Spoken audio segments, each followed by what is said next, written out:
Tawagin niyo na lamang po ako sa pangalang Gado. Pangatlo sa magkakapatid. Tubong San Jose del Monte, Bulacan. Ang hanap buhay ng aking mga magulang ay may maliit kaming rantsohan na binubuo ng 9 hanggang 20 piraso na baka. Babae at lalaki po yon. Kahit papaani masasabi kong maranya ang aming pamumuhay dahil sa 5 magkakapatid ay 3 sa amin ang nasa kolehiyo at halos mga nasa pribadong eskwelahan ang pinag-aaralan nila. Noong mga panahong ito ay kumuha ako ng kursong engineering sa isang universidad sa Manila. Dekada 80 ito. Dahil sanay ako sa buhay sa probinsya, ay talagang natagalan ako makibagay sa pamumuhay sa Maynila noon. Dito ay nakatira ako sa kapatid ng aking nanay na si Tia Yoli. Wala pa itong pamilya noong mga panahong ito kaya naman ako na ang tumayong anak-anakan niya. Dito ay nakilala ko din si Narding, ang naging matalik kong kaibigan sa magulo at maingay na lungsod. Probinsyano din kasi siya kagaya ko pero taga Iloilo naman ang kanyang pamilya. Tawid dagat na hindi tulad sa akin na maaaring puntahan anumang oras. Masasabi kong magandang lalaki si Narding. Mabait at matalino, kaya siya ang palaging nagnunumero 1 sa mga aralin namin. Pumapangalawa naman ako sa kanya. Wala naman akong pakialam sa mga bagay ukol sa eskwela. Ang sabi nga ng aking ama, kahit hindi ako ang pinakamagaling basta hindi ako ang pinakahuli. O kahit papano ay sinusuklan ko ang kabutihang dulot ng aking mga magulang na pinapaaral nila ako. Dahil sa kakaibang ugali ni Narding, ay piling-pili lamang ang kanyang mga kaibigan at isa na ako ron. Maraming mga kababaihan ang nagkakagusto sa kanya pero hindi niya sila binibigyan ng pansin. Bagkus ay iniiwasan niya lamang ang mga ito at pinababayaan. Narding, pare, nagtataka ako sa'yo. Napakagwapo mong lalaki. Masgulado at matindig. Halos lahat ng kadalagahan, maging mga nakababatang mga professor ay ikaw yung pinakapantasya. Gaya na lamang ni Corazon. Yung isang kaklase nating maputi at malaki yung... Alam mo na, bakit hindi mo pinatos? Nanghihinayang nasabi ko. Pare, hindi pa panahon ng mga ganyan. At wala pa rin akong masyadong oras sa buhay pag-ibig. Dahil nang mamatay yung huling kasintahan ko, ipinangako ko sa sarili ko na hindi mo na ako magmamahal ng ganon dahil ako din yung matatalo sa huli. Malungkot naman na sad nito. Oo nga pre, pero masyado nang mahaba yung 2 taon ng pagluluksa para kay Tricia. Maiintindihan ka naman niya kung maghahanap ka na ng bago magpapasaya at magpapaligaya sa'yo. Dadating din tayo dyan, Gado. Bakit tila pinagtatabuyan mo ako? Kala ko ba ako ang pinakamatalik mong kaibigan dito? Hindi naman sa ganun. Nagtataka lang kasi ako kung bakit may Ding ang pangalan mo dahil ba mahambing ito sa bading? Malakas kong pang-aalas ka sa kaibigan ko noon. Doon ay walang humpay kaming nagtawanan na parang wala nang bukas. Ilang masasakit na suntok ang inabot ko dito kay Narding dahil sa birong yon. Sa pagkakatanda ko ay panahon ito ng madaling araw. Lunes pa lamang, wala na kaming pasok sa aming eskwelahan. Inimbitan ko si Narding na sumama na lamang sa pag-uwi ko sa bahay. Agad naman itong pumayag dahil sa wala naman daw siyang gagawin, doon na lamang kami magbakasyon sa amin noon. Nagpaalam ako kay Tia Yoli kung maaari ko bang maisama si Narding sa amin sa probinsya. Pumayag naman ito. Dahil sa alam din naman ng tiya na wala kamag-anak si Narding sa Maynila noon. Maayos naman kaming nakauwi noon. Nang inaya na kami ng aming kasambahay na kumain na. Dito ay binulungan ako ni Narding. Pare, dating gawi. Ha? Oo nga pala. Pasensya na't hindi ko sila agad nasabihan. Ang kaibigan ko, medyo pihikan sa mga kinakain. Hindi ito kumakain ng mga pagkaing napakaalat, sobra sa bawang, at yung may hinaluan ng luya o sili. Na makita namin ng ulam ay nilasing na hipon sa bawang at sinigang na baboy na maraming siling panigang nun. Tapos ay pritong tilapia na naparami pa ata ng asin. Agad kong sinabihan ng nanay pati ang aming kasambay na lutuan na lamang ng bagong prito sinarding dahil hindi ito makakain ng mga nakahain doon. Naintindihan naman ng mga kamag-anak ko ang sitwasyon ni Narding kaya muli namang nagluto ang aming kasambahay ng isdang makakain niya, pati ng manok. Pero sa pagkakataon na yun ay walang masyadong pampaalat. Kaya naman kumain na kami matapos maluto ang mga pagkain na yon. Alam mo Sir Seth, naalala ko nang dating kumain kami ni Narding sa isang kainan sa Espanya. Hindi sinasadyang nakain ni Narding ang isang maliit na luya na nilalagay sa tinola. Grabe yung naging epekto sa kanya nun. Halos mamaga yung bunganga niya at magsugat-sugat ang blabi nito dahil lamang sa kabutil na bigas na laki ng luya. Kaya naman mula noon, isinaalang-alang ko ang mga ganitong bagay para hindi maulit pa sa kaibigan ko. Nang unang araw naming pamamalagi sa aming lugar, naging masaya kami dahil marami kaming mga nagawa at natutunan mula sa aking tatay. Hanggang sa isang hapon nun, humahangos ang aming taga-alaga ng mga baka na si Mang Paul. Ruben, Irma, mga pangalan ng magulang ko yun, Sir Seth. Ang inahin, naroon na sa may hakuan at handa ng mga anak. Sabi ni Mang Paul. Totoo ba yan? Halika na at puntahan baka mabugok pa yung anak ng inahin na yon. Irma, ikaw na muna yung bahala sa bahay. Sabat naman ni Tatay Ruben.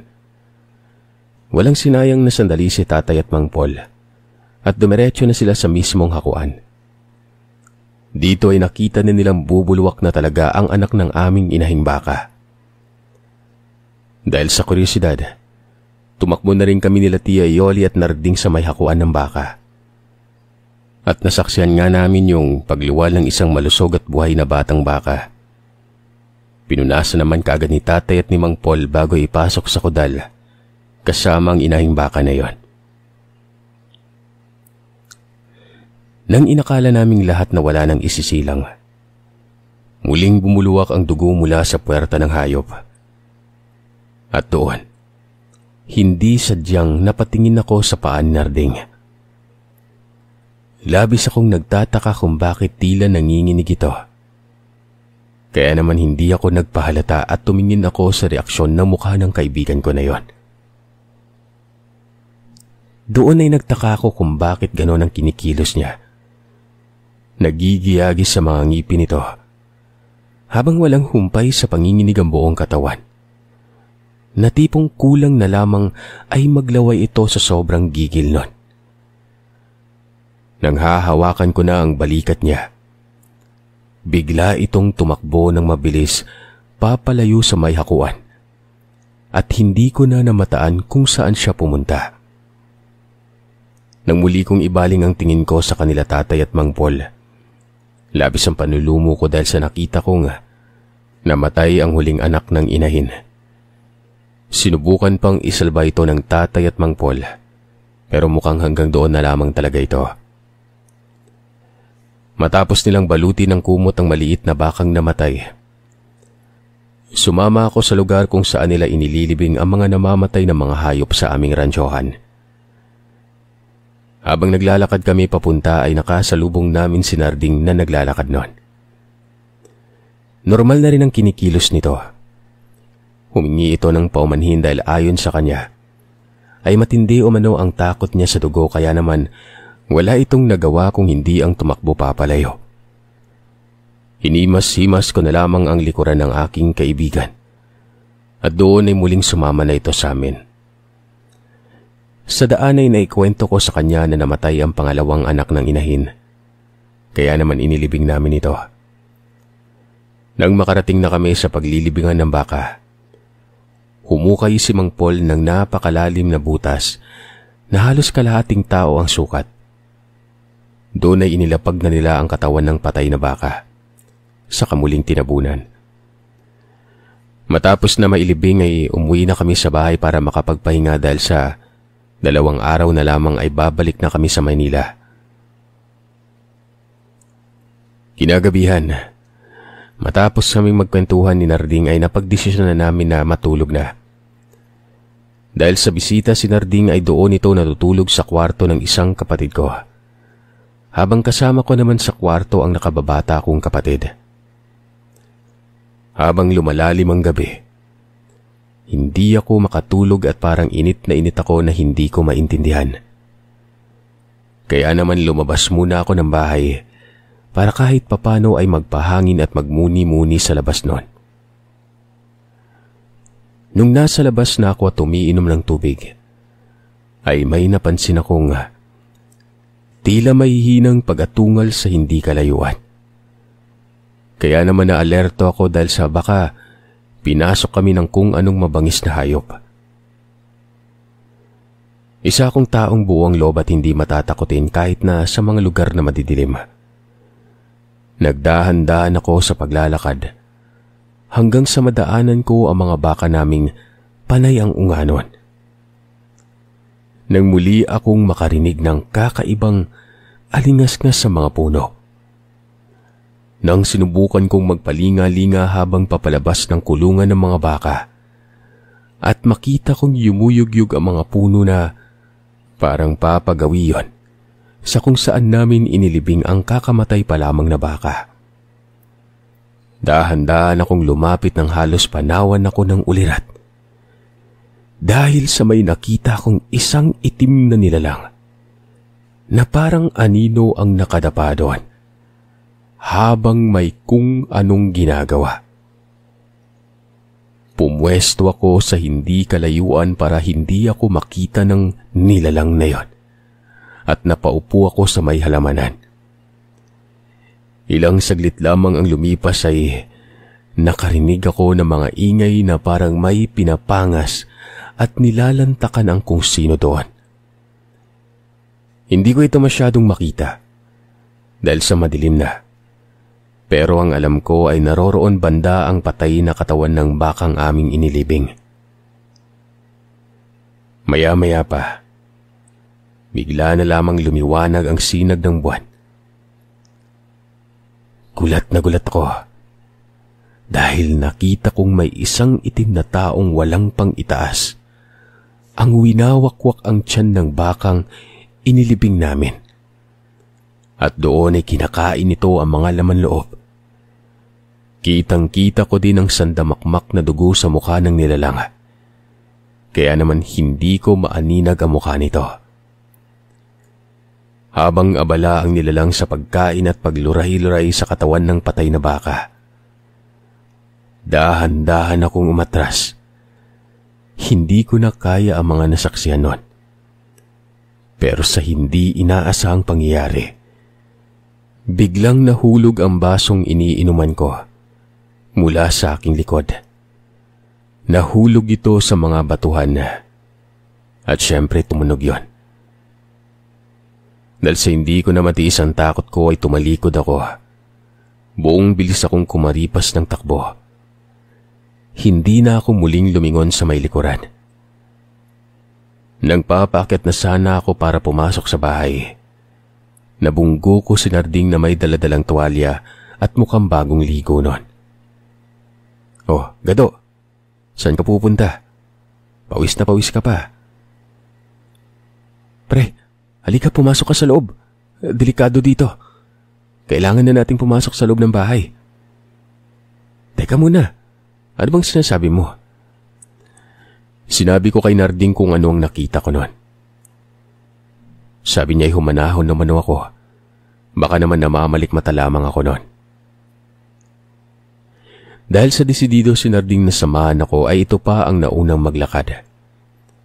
Sinubukan ko pa itong pigilan pero hindi ko magawa dahil sa ayaw nitong magpaawat. Nang makarating na kami sa lugar kung saan ko nakita ang nilalang, wala na ito doon. at maayos ng lugar taliwas sa aking mga nakita. Doon ay labis ang pagtataka ko dahil alam ko kung ano ang tunay kong nakita noon. Pati ang mga lupang bungkal ay mistulang napatag na kaagad. Nang makumbinsi ako ni Narding na baka nga guni-guni lamang ang aking mga nakita, ay may naalala ako. Kaya naman pinauna ko na lamang sa paglalakad si Narding. Saka ko mabilis na sinipat ang lugar kung saan ko nahulog ang baso mula sa aking bulsa noon. At hindi nga ako nagkamali. Dahil kitang-kita ng dalawang mga mata ko na naroroon lamang ang mga basag-basag na piraso at bubog ng baso. Doon ay nakumbinsi ko ang aking sarili na hindi ako nananaginip o namamalikmata. Saka ako sumunod kay Narding sa bahay. Kinaumagahan, halos hindi na ako nakatulog dahil sa aking mga nasaksihan. Kaya naman ipinakiusap ko kay Tia Yoli na kung pwede ay umuwi na kami sa Manila at naaalalang may gagawin pa pala ako noon. Doon ay pumayag naman si Tia Yoli at doon ay nag-impake na kami ni Narding ng mga gamit at kinahapunan ay umalis na rin kami. Pagkarating namin sa lugar ni Tia Yoli, pagka-uwi naman ni Narding, habang nag-aasikaso ako ng mga gamit ay naikwento ko kay tita ang mga naganap noong nagdaang gabi, hanggang sa umabot ang kwentuhan namin tungkol sa mga aswang. Aswang umano yung nakita ko noon, pero para sa akin ay hindi totoo mga ito, dahil wala namang nakasulat sa Biblia na tungkol sa mga ganitong nilalang. Kaya siya kumakain daw ng atay at puso ng tao ang mga ganito ayon kay Tia Yoli. Noong mga panahon na yon, para sa akin parang katang-isip lamang ang mga ito at epekto lamang ng ating malikot na imahinasyon. Mabilis na lumipas sa mga panahon. Buwan ng Nobyembre noon, at ako naman ang niyaya ni Narding sa kanilang bayan dahil saang ama daw nito ang magdidiwang ng kaarawan kasabay ng pistahan sa lugar nila. Ayon pa kay Narding, na isa ito sa pinakaimportanteng pagdiriwang sa kanilang pamilya. Kaya naman ang sabihin nito sa akin ni Narding, ay labis ang saya ko dahil kung magkataon ay ito ang unang beses kong makakasabay ng barko at makakapagpalakbay. Kaya naman nang makauwi na ako ay agad ko itong nasabi kay Tita Yoli. Pero imbis na matuwa, para bang hindi niya nagustuhan ng pagpapaalam ko, lalo na nang malaman niya kung saang lugar ako pupunta. Huwag umano akong sumama, dahil ang pagkakaalam niya ay yung baryong yon o yung mismong lugar sa probinsyang ito. Pinaliligiran umano ng mga aswang. Hindi ko alam kung matatawa ako noon. Nasa loob-loob ko, usapang aswang na naman. Umalik na lamang ako sa pisngi nito at doon ay pumasok na ako sa loob ng kwarto. Kinaumagahan, habang kumakain ako, nilapitan na naman ako ni Tia Yoli at muli akong pinaalalahanan na huwag na umano akong tumuloy sa may pupuntahan ko noon dahil sa mga aswang na naman. Para hindi ko mabastos ang tiyahin ko ay napili kong wag na lamang sumagot. Panay tango na lamang ako bago ito umalis para pumasok sa trabaho. Pero taliwas yun sa gusto ko dahil sa buo na ang loob ko na pumunta sa baryo nila Narding. Nang gabing yun ay gumawa ako ng sulat para kay Tia Yoli. Sabi ko, pasensya ka na kung mabasa mo man ito. Paniguradong nakaalis na ako papunta kila Narding. Ilang araw lang naman kami doon. Mukhang hindi naman ako papabayaan ni Narding. Pagkatapos noon ay inilagay ko ang eksaktong address kung saan nakatira sila Narding noon. Subaligaya ng nakagawian ng mga panahon na yon, sumakay ako ng barko kasama si Narding. Bumiyahe kami ng mahaba at napakaraming bus at mga tricycle ang sinakyan namin. Pagkarating namin sa pinakabayan nito, Malayo-layo pang baryo nila kaya naman sumakay pa kami ng isa pang tricycle. Nang sabihin ni Narding kung saang baryo kami ihahatid nun, bigla ba namang tumanggi yung lalaking nagmamaneho? Siyempre napaisip ako nun. Tinanong ko kung may problema ba. At ang sabi nito, wala bang nagsabi sa inyo na yung baryong yun baryo ng... Hindi na naituloy ng lalaki pa ang dapat nasa sabihin niya. Agad-agad kasi nang himasok si Narding nun. Meron itong ibinulong sa lalaki. Kitang-kita kong nagbago ang reaksyon ng mukha nito. Hindi na ito nagreklamo pa. Niyaya na ako ni Narding na nooy sumakay na para makaalis na kami. Halos magdadapit hapon na nang marating kami sa baryo nila Narding. Pagbaba namin sa tricycle ay hinatak ako sa balikat ng tricycle driver. At ang sabi nito, "Boss, kung kaya mong umalis bago magdilim, gawin mo na. Mag-iingat ka sa lugar na to ha. Maraming mga taong nawawala sa lugar na to." Aminin ko na medyo napaisip ako noon sa mga sinabi ng tricycle driver. Pero agad naman itong naputol dahil sa sigawan at palakpakan ng mga taga roon ang namayani sa buong paligid. Napukaw nito ang atensyon ko. Siguro sa pagbabalik ni Narding o hindi naman kaya ay dahil na rin siguro sa pagdating naming dalawa. O sadyang maingay lang talaga sila sa kanilang pagdiriwang. Nilapitan ako ng isang matandang babae. Kinurot-kurot sa braso at dibdib. Narinig ko din ang sabi pa ng dalawang lalaki na halos sabay nilang niyakap si Narding. Matagal na daw nilang hinihintay ang kaanak na matagal nang nawalay nun. Sa puntong ito ay napakunot-no ako dahil ang ibig sabihin pala nito, nagpadala si Narding ng sulat sa kanila. May lumapit pa sa amin para kuhain ang aming mga dalang gamit. Tumuloy sa bahay nila. Maganda ang bahay nila Narding, Sir Seth. Sa kalagitnaan ng paglalakad ko, nagulat ako sa isa sa mga banderitas na nakasabit sa itaas ng kanilang baryo. Meron akong nakitang patay na ibon doon. Nakasabit ron. Hindi talaga magandang tingnan. Dahil sa pagkagulat ko ay napaatras ako at hindi sinasadyang maapakan ng paa ni Narding. Naging seryoso ang mukha nito. Agad itong tumugon ng lumingon sa akin at ngumiti nun. Pinalubag niya ang kalooban ko. Ayon sa kasama ko ay mga likhang sining lamang umano ito. Pangtaboy sa mga masasamang espiritu ang mga patay na ibon na yon. Ang mga tao umano doon ay mga panatiko ng sining ng paghuhulma. Kaya naman huwag raw ako matakot at magtaka. Pasok na pagpasok naman namin sa bahay nila Narding. Para akong may naamoy na tuyong dugo na, alam mo yung amoy palengke. Napatingala ako sa isang sulok. May nakita akong isang malaking rebulto na nakatayo sa harapan mismo ng pintuan nila Narding. Yung ulo nito kakaiba, parang sa ahas. Ang katawan nito ay may malaking tiyan na parang isang matabang tao. At sa ibaba naman ay malaking pagkalalaki. Ay naman kay Narding, ito umano ang kinikilalang gabay nila. Parang para umano sa masaganang ani yon. Yung parang simbolo naman umano ng pagkalalaki.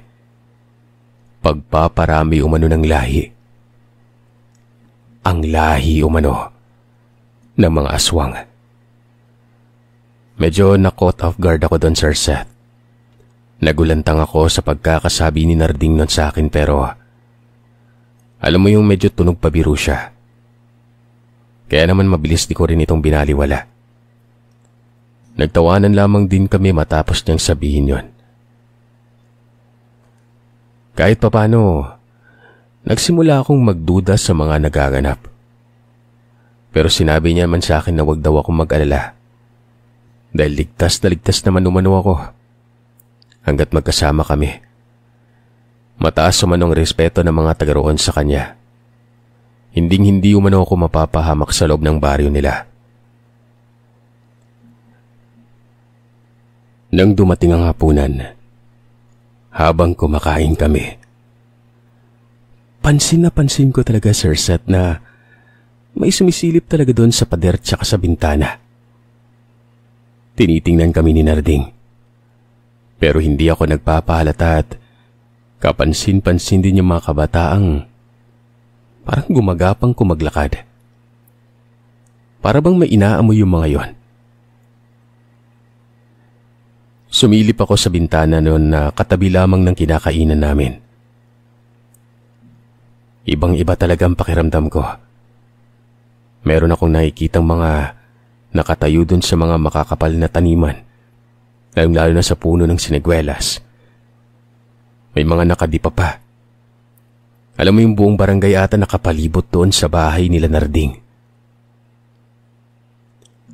Napansin siguro ako ni Narding noon kaya sabi niya, huwag ko na lamang pansinin umano ang mga yon. Ganun daw talaga sila. Gawa ng bihira lamang umano sila makakita ng mga taong galing sa may syudad noon. Ubusin ko na lamang umano yung kinakain ko. Pinagpatuloy ko na lamang ang pagkain noon. Maaga kaming nagtungo sa kwarto para matulog dahil bukas naman ang dating ng mga magulang ni Narding at ipapakilala daw ako nito sa kanila. Marami daw kaming pupuntahan na lugar. Nakangiti at sinarado pa ni Narding ang lahat ng bintana bago kami matulog.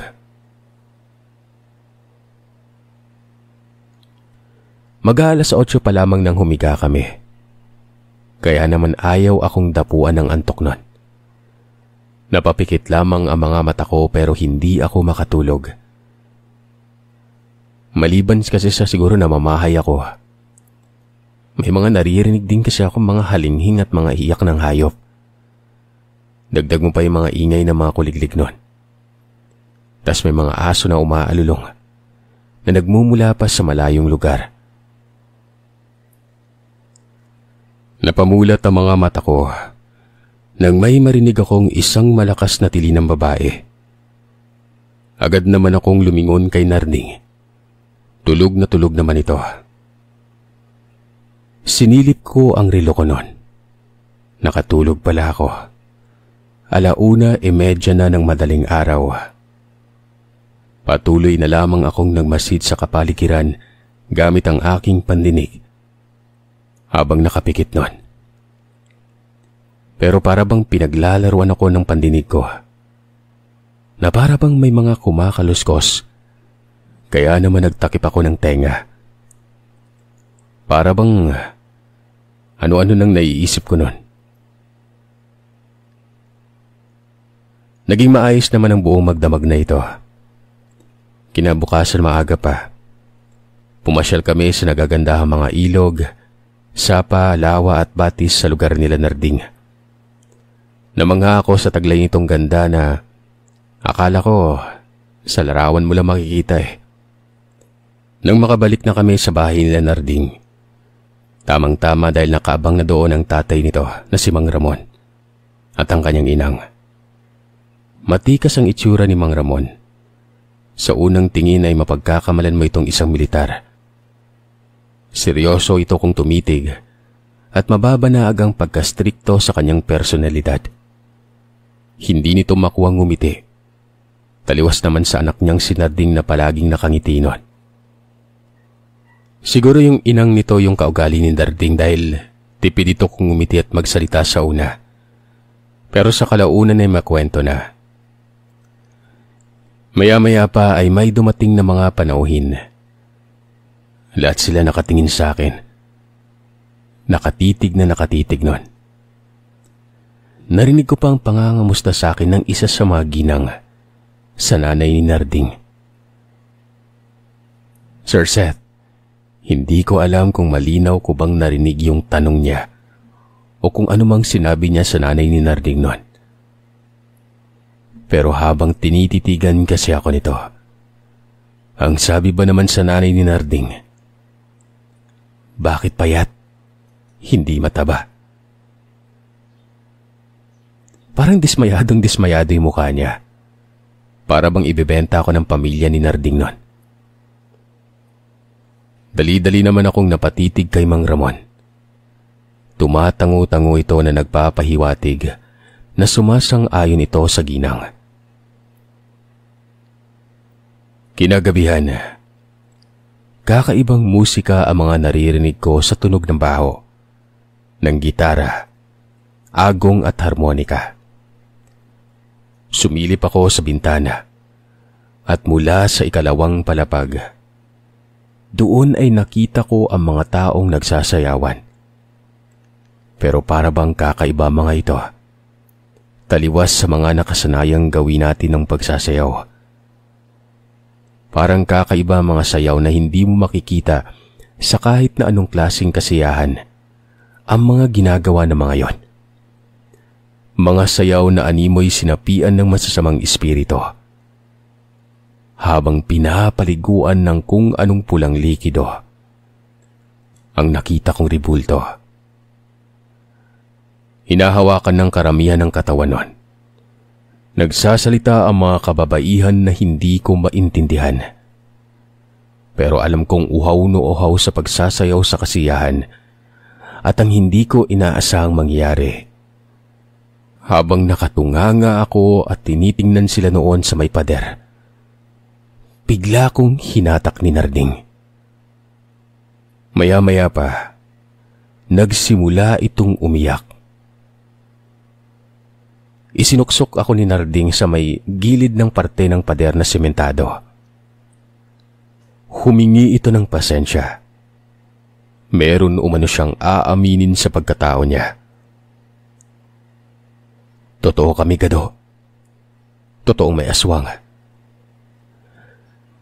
Doon sa sinabi ni Narding, medyo hindi ko pa maintindihan nun eh. Pero bigla niyang dinugtong na siya umano ang nakita kong kumakain sa patay na baka. Doon sa may alagaan namin. May mga ibinubulong umano siyang ritual magmula pa lang nung una. Kumbaga siguro, para hindi ako magdalawang isip na sumama sa kanya. Pero kitang-kita ko sa mukha nito na para bang nagsisisi siya. Lalo na nang sabihin nito na gusto niya akong makatakas nun. Pero hindi siya makakasama. Sa tuwing kaarawan at kapistahan kasi umano sa lugar, meron dapat silang may alay doon sa kanilang tinatawag na Diyos. Gabay umano nila para humaba ang buhay at mapanatili umano ang kanilang kabataan. Nakokonsensya itong si Narding dahil halos kapatid na umano ang turing niya sa akin. Makinig umano ako sa kanya at kahit doon lamang sa pagkakataon na yon ay muli ko siyang pagkatiwalaan. Gado, mamayang 12:00 ng hating gabi. May gagawin sila. Bago ako matulog, may mga pintuan akong ituturo sa'yo. Hindi ko isasara yung mga yon. Daan yung papunta sa likuran. Pagkatapos nun, tumakas ka na ha. Hayaan mo ako matulog dito mag-isa. Kahit ano umanong mangyari ay sikapin kong lumabas sa may kusina. Baybayin ko umano ang lugar na yon. Doon sa daan na yun mismo, magiging pamilyar ako dahil papunta yon sa may batis at lawa. Tawirin ko lamang umano ang lugar. Makakalipat na ako sa kabilang barangay. Saka ako humingi ng tulong doon sa mga tao. Sigurado siyang ang mga taga ron ay tao na. Umiiyak si Narding noon at sinasabi sa akin na kapatid na talaga ang turing niya sa akin.